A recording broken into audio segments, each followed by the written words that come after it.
मुशर्रफ एक अरसे के बाद एक मुतनाज़ा शख्सियत हो गए थे, लेकिन उन्होंने मुल्क की खिदमत भी बहुत की।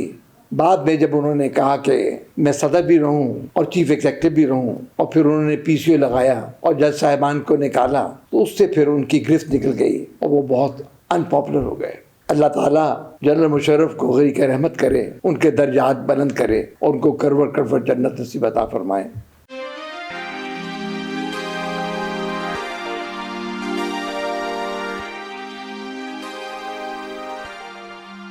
बिस्मिल्लाहिर्रहमानिर्रहीम। आज हैं हम जनाब जस्टिस रिटायर्ड इरशाद हसन खान साहब के साथ।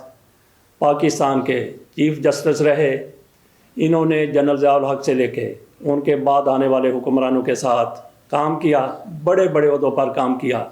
मोहम्मद खान जिनेजो के साथ रहे, नवाज शरीफ के साथ रहे, बेनज़ीर भुट्टो के साथ रहे और फिर जनरल रिटायर्ड परवेज़ मुशर्रफ के साथ भी रहे। जनरल परवेज़ मुशर्रफ का दियारे गैर में इंतकाल हो गया। उनकी कुछ यादें ताज़ा करते हैं। इरशाद हसन खान साहब से पूछते हैं। पहला सवाल तो हमारा ये होगा कि जनरल परवेज़ मुशर्रफ से आपकी मुलाकात, पहली मुलाकात कब हुई, कैसे हुई, उसमें क्या क्या बातें हुई? जनाब चीफ जस्टिस साहब। बिस्मिल्लाहिर्रहमानिर्रहीम। सबसे पहले तो फजल अवान साहब, मैं आपका शुक्रगुजार हूँ कि आप ना कीमती वक्त निकाल के नाचीज़ का इंटरव्यू लेने के लिए आ गए।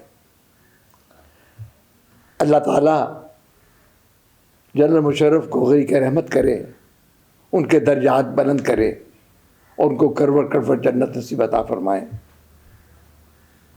ये सही है कि जनरल मुशर्रफ एक अरसे के बाद एक मुतनाज़ा शख्सियत हो गए थे, लेकिन उन्होंने मुल्क की खिदमत भी बहुत की और उनके ज़माने में माशी हालत हमारी बहुत अच्छी थी, डॉलर भी कंट्रोल में था, बाकी मामलात भी सही तरीके से चल रहे थे। लेकिन बाद में जब उन्होंने कहा कि मैं सदर भी रहूं और चीफ एग्जेक्टिव भी रहूं, और फिर उन्होंने पीसीओ लगाया और जज साहिबान को निकाला, तो उससे फिर उनकी गिरफ्त निकल गई और वो बहुत अनपॉपुलर हो गए।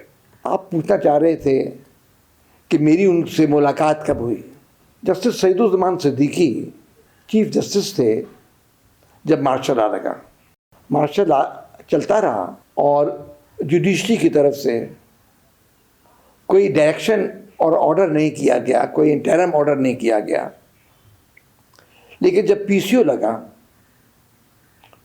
तो जस्टिस सईदुज़्ज़मान सिद्दीकी ने पीसीओ के तहत हल्फ लेने से इनकार कर दिया।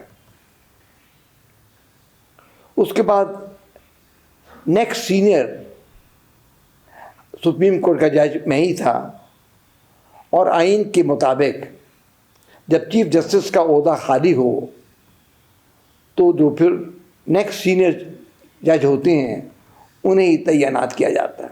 इस पस मंज़र में जनरल मुशर्रफ ने ये फ़ैसला किया कि मुझे चीफ जस्टिस बना दिया जाए।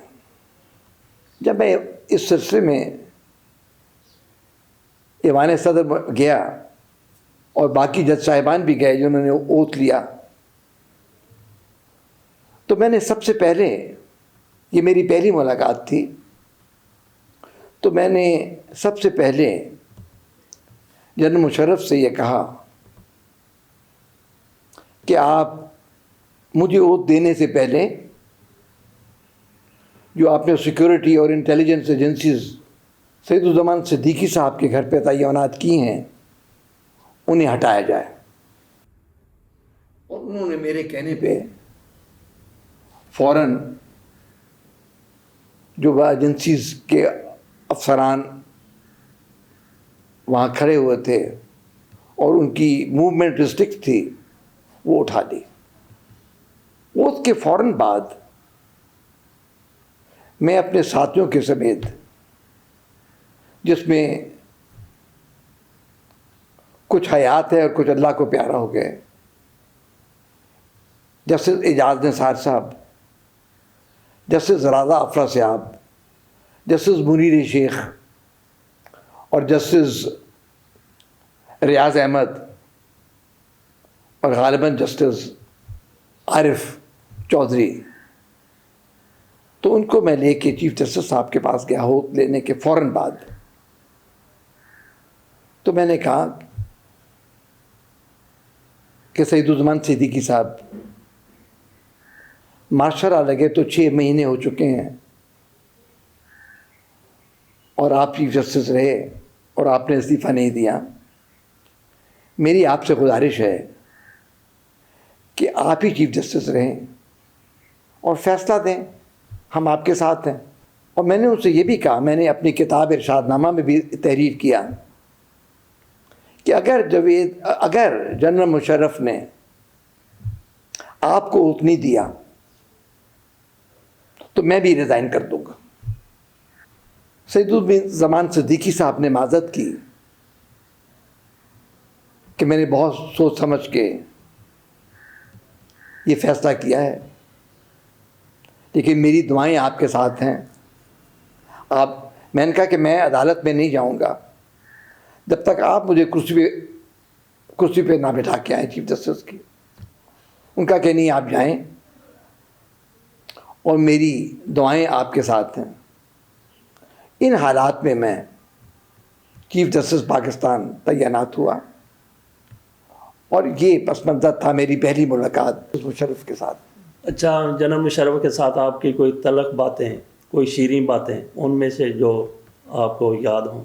जिस दिन मैंने ओथ लिया उसके 3-4 रोज़ बाद जनरल मुशर्रफ ने मुझे और मेरी बेगम साहिबा मरहूमा को मदूम किया। उन्होंने मदू किया खाने पे। खाने के बाद वो कहने लगे कि इरशाद साहब, मुझे आपसे कुछ अर्ज़ करनी है। मैंने कहा जनाब आप हुक्म करें। उसने कहा कि शाहिदा जमील बड़ी अच्छी खातून है और एडवोकेट भी हैं, उन्हें आप सुप्रीम कोर्ट का जज लगा दें या हाई कोर्ट का जज लगा दें। तो मैंने जनरल मुशर्रफ साहब से कहा, खुदा उन्हें जन्नत नसीब करे, कि जनाब वाला मुझे कोई इतराज़ नहीं, लेकिन मेरी भी एक शर्त है। आप मेरी शर्त मान लें, मैं आपकी शर्त मान लेता हूँ। वो हैरान हुए, ये पहली मुलाकात थी। उनका कहा कि आपकी क्या शर्त है? मैंने कहा कि सबसे ज़्यादा आपकी जो खिदमत करते हैं लोग, वो आपके बैट्समैन हैं या हवलदार है जी। हाँ? तो आप अपने किसी हवलदार को या कप्तान को आपको कमांडर लगा दें और मैं शाहिदा जमील को जज बना दूंगा। उसके लिए सिफारिश कर देता हूँ। कहेंगे कि ये कैसे हो सकता है, उसके लिए तो बड़ा एक स्टेज होती है और कोर कमांडर ऐसे थोड़ी बनते हैं। तो मैंने कहा यही जजेस का हिसाब है कि 10 साल उन्होंने किए, एक्टिव पार्टिसिपेशन करनी होती है वकालत में, तो इनका तो कोई तजुर्बा ही नहीं है। ये तो बेल एप्लीकेशन में भी पेश नहीं हुई हाई कोर्ट में, तो मैं इसे कैसे तैनात करूं? तो वो खामोश हो गए। तो जब मैं रिटायर हुआ तो मुझे मखदूम अली खान साहब ने बताया, जो उस वक्त अटॉर्नी जनरल पाकिस्तान थे। अच्छा जी। कि मुझे जनरल मुशर्रफ ने बुलाया। उन्होंने कहा कि मैं शाहिदा जमील साहिबा को, वो शाहिदा जमील से उनके बहुत ताल्लुकात थे, उनकी बेगम साहिबा के, और वो सोशल काम भी करती थी और उनके मतलब अच्छी ओपिनियन थी और सोशल वर्क काफ़ी उनका था। एक अच्छी खातून थी, लेकिन इस काबिल नहीं थी कि उनको हाई कोर्ट का जज बना दिया जाए या सुप्रीम कोर्ट का जज बना दिया जाए। उसके लिए एक प्रोसीजर है। तो उनका कि इरशाद साहब तो ज़रा सख्त मिजाज के थे, तो मैंने उनसे रिक्वेस्ट की थी कि शाहिदा जमील को बना दिया जाए। तो अब तो दूसरे चीफ जस्टिस आ गए हैं, नहीं नाज़िम सिद्दीकी साहब तशरीफ ले आए थे, तो क्या ख्याल है आपका? अब तो कोई रुकावट नहीं होगी कि वो तो स्टैंड ले लेते थे। तो मखदूम अली खान साहब ने कहा कि जनाब मैं इरशाद साहब की तायद करता हूँ, अच्छा जी। मैं उनकी बहुत इज्जत करता हाँ हूँ, जी। काबिल एहतराम खातून है, लेकिन चीफ हाई कोर्ट के जज के लिए मैं उनको सपोर्ट नहीं करूँगा। तो आप ये देखें कि अल्लाह के फजल से पहले दिन से मैंने इंडिपेंडेंस शो की, और ये अल्लाह का करम है कि मैं जो बात सही समझता हूँ कह देता हूँ। आप चीफ इलेक्शन कमिश्नर भी रहे, तो उस हवाले से कोई परवेज़ मुशर्रफ के साथ आपकी कोई यादें हों? देखें, आप जानते हैं कि इलेक्शन लड़ने के लिए सबसे बुनियादी और अहम हथियार जो है जी। वो आपका सिंबल है, निशान। तो हुकूमत ने ये फैसला किया कि मुस्लिम लीग नून को शेर का निशान ना दिया जाए, और इस तरह पीपल पार्टी को तीर का निशान ना लौट किया जाए। आप मेरी तरबियत से वाकिफ़ हैं, अच्छी है या बुरी है, मैं बचपन ही से अपनी बात पे कायम रहता हूँ, और आम हालात में लगता है कि मैं बहुत जल्दी में फैसला कर रहा हूँ, ऐसा नहीं है। उसके पीछे बहुत शोर प्रचार होती है। तो मुझसे वो डायरेक्ट कोई राब्ता नहीं था। वैसे चीफ जस्टिस के तो सवाल ही पैदा नहीं होता। सवाल एक बार मेरी मुलाकात हुई या किसी स्टेट फंक्शन पे, तो हम आपस में बातें करते थे। तो वो राब्ता जो होता था वो सेक्रेटरी इलेक्शन कमीशन के जरिए होता था। वो क्योंकि गवर्नमेंट सर्वेंट था और वो बहुत शरीफ इंसान थे, मोहम्मद हुसैन साहब से हमारे सेक्रेटरी काफ़ी अर्सा रहे। तो उन्होंने मुझसे जिस दिन मीटिंग थी एक दिन पहले ये कहा कि ऊपर से हुक्म आया। मैंने कहा ऊपर से कहाँ? आसमान से हुक्म आया? कहाँ से ऊपर आया? कि नहीं जी, ऊपर से हुक्म आया कि इरशाद साहब से रिक्वेस्ट करें कि शेर का निशान मुस्लिम लीग नून को किसी सूरत में नहीं देना, ना तीर का निशान पीपल पार्टी को देना। तो मैंने उनको ज़रा सख्ती से कहा, मैंने कहा कि हसन साहब, मेरी आपसे मुलाकात नहीं हुई और ना आपने मुझे पैगाम पहुंचाया। मेरी मुलाकात हुई आपसे? वो बेचारे सहम गए, उनका नहीं सर मेरी मुलाकात नहीं हुई। फिर जो मेरा पीए था, नाम उसका मैं भूल गया, वो मुखबिर था। अच्छा जी। और मैं याद भी आ जाए तो मैं उसका नाम लेना नहीं चाहता, बहुत अच्छा हो गया, किसी को बदनाम नहीं करना चाहता। तो वो सारी बातें कोई अहम जो होती थी, फैसले होते थे, शुरू में जब आया तो वो कम्युनिकेट करता था।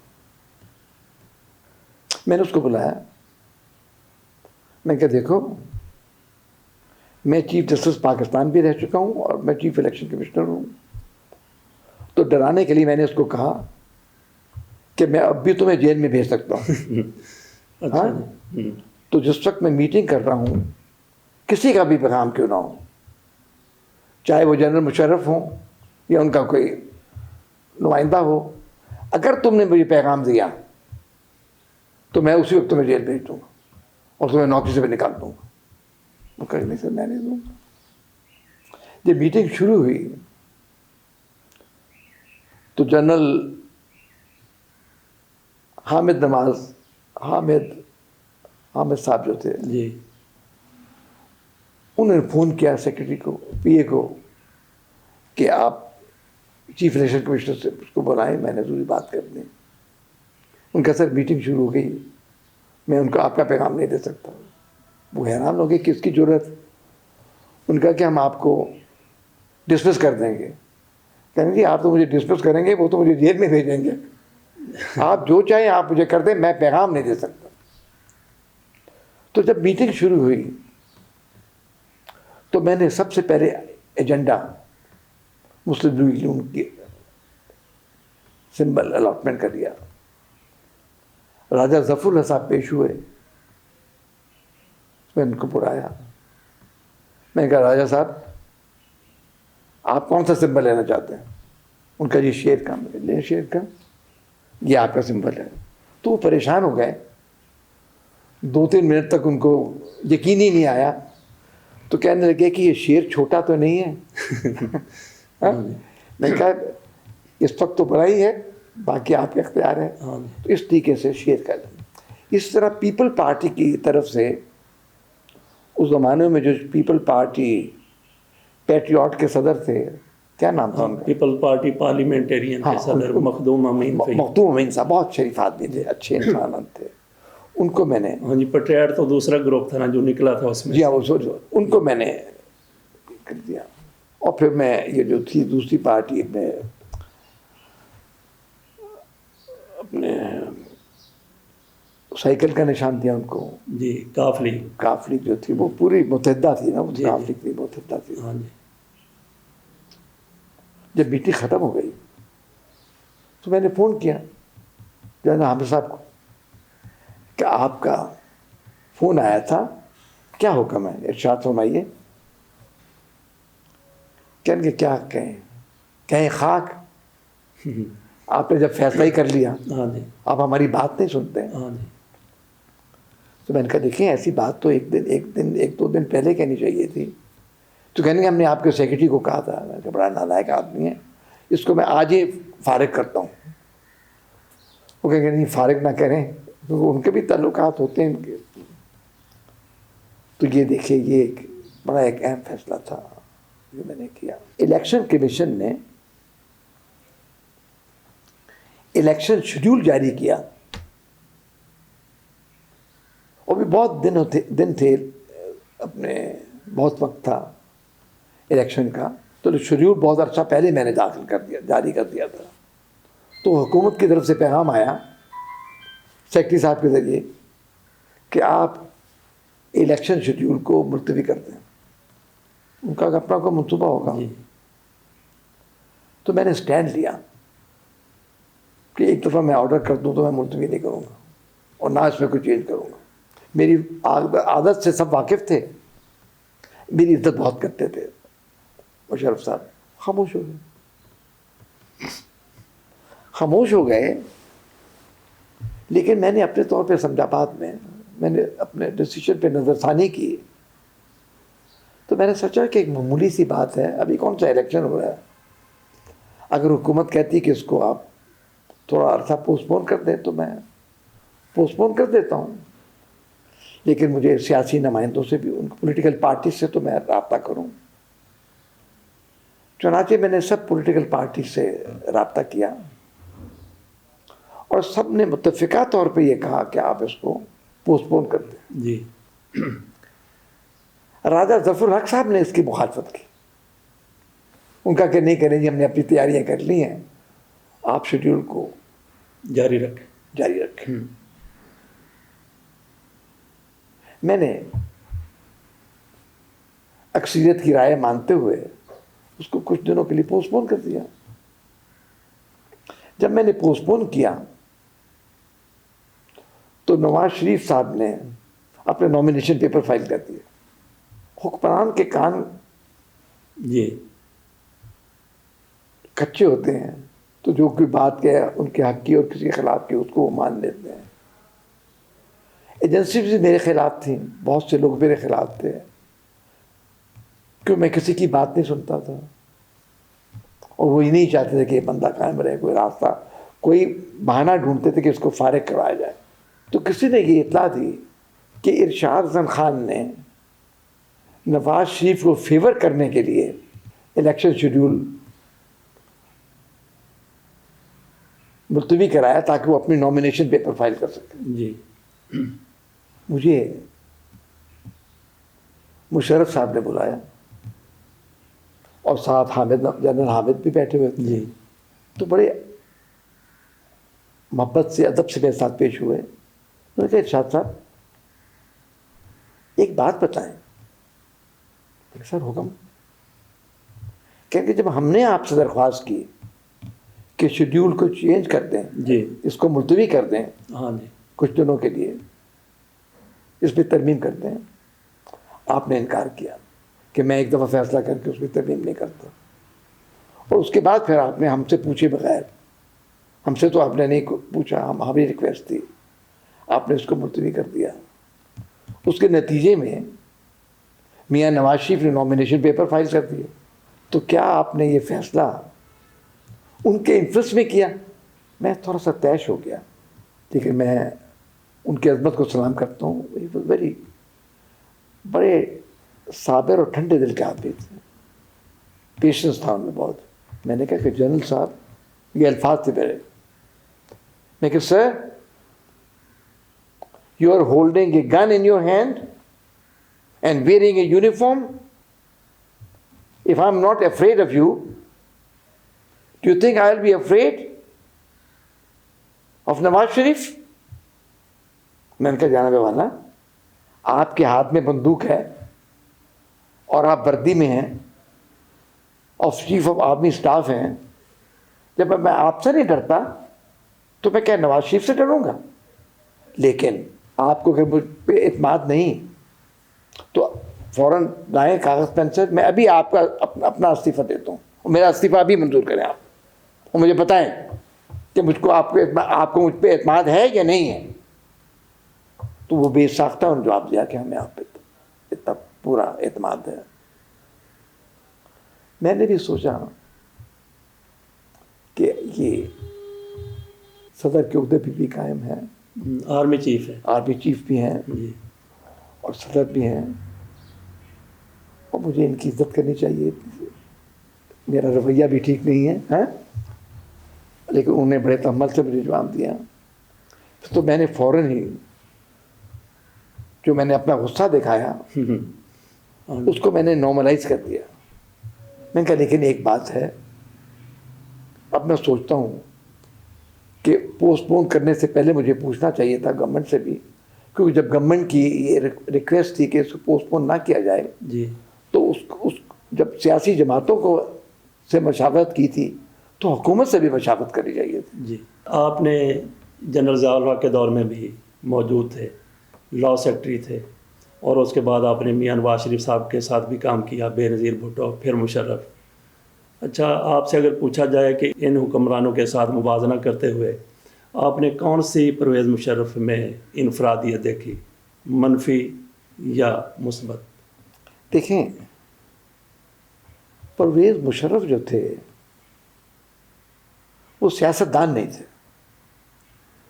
उनमें डिप्लोमेसी नहीं थी। वो एक सादा से इंसान थे, जो दिल में था वो कहते थे, उनमें मुनाफकत नहीं थी। सियासतदानों के मतलब मैं कुछ नहीं कहूँगा। जी ठीक है। नाजरीन, हमारी जनाब चीफ साहब से कई बार मुलाकात हो चुकी है, जो हमने अपने चैनल पर नशर की। आपके जहन में यकीनन कई सवाल उठते होंगे कि आपने फ़लाँ सवाल नहीं किया, फ़लाँ सवाल नहीं किया, ज़फ़र अली ख़ान केस के बारे में नहीं पूछा। हमारा ये प्रोग्राम जनरल परवेज़ मुशर्रफ की शख्सियत पर था। तो बाय द वे मैं कोई चीज़ें देख रहा था तो मुझे जनाब चीफ साहब से पहली मुलाकात की ऑडियो मिल गई, उसमें बहुत से सवालात किए गए थे। वो ऑडियो हम आपके सामने रखेंगे तो आपके कई सवालों के उसमें जवाब होंगे। इसके साथ ही हम चीफ साहब से इजाज़त चाहते हैं। बहुत शुक्रिया जनाब। Thank you.